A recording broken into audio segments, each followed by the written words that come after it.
WYMT Mountain News first at 4. Good afternoon, I'm Steve Hensley. First at 4, a man is dead after leading police on a chase through Perry County. It ended on an abandoned strip mine on Montgomery Creek. WYMT's Will Puckett has more from the scene. It was up this gravel road where the police chase between Christopher Brown and the Kentucky State Police ended in Brown being shot. Kentucky State Police say Brown was wanted on multiple warrants as well as a stolen vehicle. They say they saw him in the Daniel Boone Motel parking lot that is also home to a handful of other businesses. Police say that they tried to pull over Brown when he took off, leading them on a chase from Hazard all the way out to past Vico. Police say he went up this gravel road and he came to a stop. When police got out of their vehicle, he threw his car into reverse and tried to hit one of the troopers. That's when Kentucky State Police fired on Brown in his vehicle. At that point, when there is intent to do harm and potentially cause death, and it becomes a fatal or a critical incident in which troopers and police officers must react in a split second and try to ensure their safety as well as anyone that's possibly around. Kentucky State Police say that trooper was taken to Hazard ARH and is in fine condition and back home this morning. This investigation is continuing. They did not say if they would send Brown's body off to the state medical examiners for an autopsy or not. In Perry County, Will Puckett, WYMT Mountain News. The troopers involved are on administrative leave, which is standard procedure. A man in Leslie County is dead after neighbors say family members found him this morning. This happened in the Coon Creek area of the county. His neighbors say he would be out every morning feeding his animals and that he was one of the most kind-hearted people they knew. He was a really good guy. He's a really good guy. He'd help you any way he could. He would take your shirt off if you needed it. He was one of the best people and best neighbor that you could ever ask for. The details are still limited at this time about how exactly he may have drowned. Once we learn more, we will update that on our website.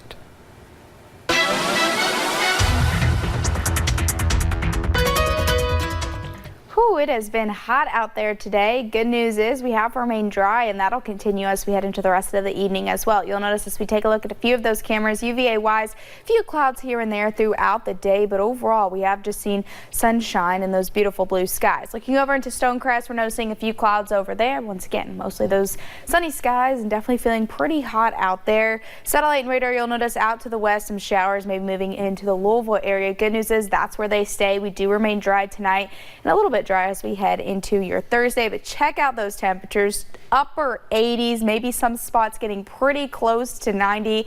And let me tell you, it's feeling pretty hot out there, but what it's not feeling, really not feeling all that muggy. We're seeing those lower 60s, some spots into the upper 50s. So a little bit humid out there, but overall it's really just those hot temperatures and that sun is making it feel pretty warm out there. So as we head into the next couple of days, well, those hot temperatures are expected to continue. We'll see a few pop-up showers and storms as we head into your Thursday and into your Memorial Day weekend as well, but your Memorial Day weekend forecast looking pretty good. I'll have a look at that coming up in just a few short minutes. Steve. All right, thank you very much. Well, the war of words between President Donald Trump and House Speaker Nancy Pelosi is heating up. The two met briefly today to discuss a possible $2 trillion infrastructure proposal, but the president walked out of the meeting. CBS's Natalie Brand has the latest from Capitol Hill.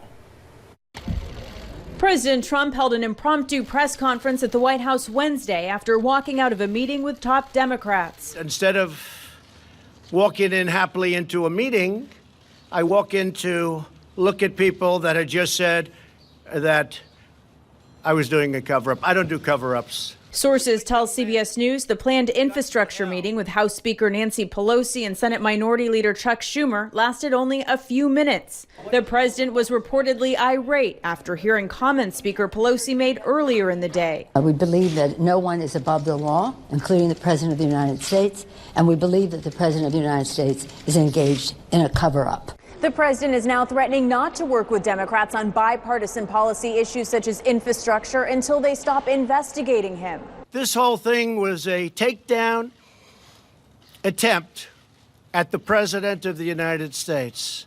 Wednesday morning, House Speaker Pelosi held a meeting with her Democratic caucus to update them on ongoing investigations. Some are calling for impeachment proceedings against the president to begin. In the public domain, this president is obstructing justice and he's engaged in a cover-up.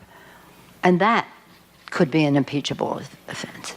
Several different House committees continue to investigate the president on topics ranging from obstruction of justice to his personal finances, and House Democrats have accused the Trump administration of blocking their efforts. And Natalie Brand, CBS News, Capitol Hill. Yesterday, the White House instructed former White House counsel Don McGahn not to testify before the House Judiciary Committee about the Russia probe. The Trump administration is facing more scrutiny after another migrant child died in U.S. custody this week. House lawmakers pressed acting Homeland Security Secretary Kevin McAleenan for answers after the death of 16-year-old Carlos Hernandez this week, the fifth migrant minor to die in U.S. custody. Tensions reached a boiling point as Illinois Congresswoman Lauren Underwood blamed the administration. It's intentional. It's a policy choice being made on purpose by this administration, and it's cruel and inhumane. That's an appalling accusation, and our men and women fight hard to protect people in our custody every single day. The top Republican on the panel backed the secretary and demanded Underwood's comments be struck from the record. The Kentucky American Airlines pilot accused of a 2015 triple murder in Christian County appeared in court today. 51-year-old Christian Kit Richard Martin is accused of murdering Calvin Phillips, his wife Pamela, and the couple's neighbor Edward Dansereau in November 2015. A grand jury indicted Martin earlier this month. Martin faces charges of murder, arson, attempted arson, burglary, and tampering with evidence. He is set for a pretrial hearing on July 10th. Police say a sinkhole caused a multi-vehicle crash in southern Indiana this morning that killed 2 people. Indiana State Police say 2 people died in the 5-vehicle crash on eastbound Interstate 265. Police say the crash was a direct result of traffic being backed up due to that sinkhole. 3 others were taken to a local hospital. We do not know how serious their injuries are. The road was closed while crews cleared the scene. The National Transportation Safety Board is investigating a plane crash in Alaska. A Cessna aircraft went down yesterday near Cascade Bay in Alaska's Prince William Sound.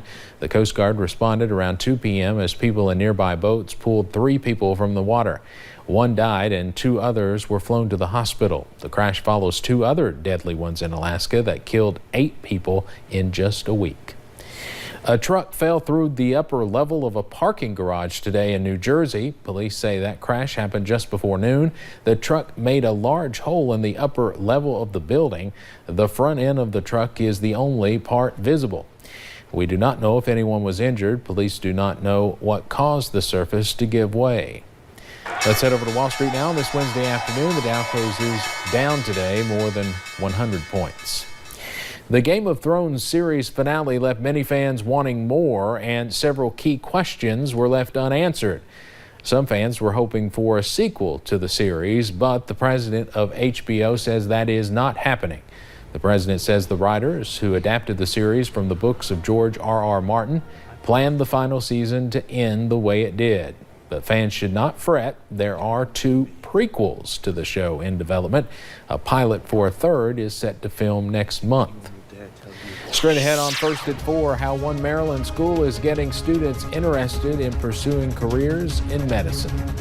And those temperatures continue to increase, but what about those rain chances? We'll break down that full forecast in just a few short minutes.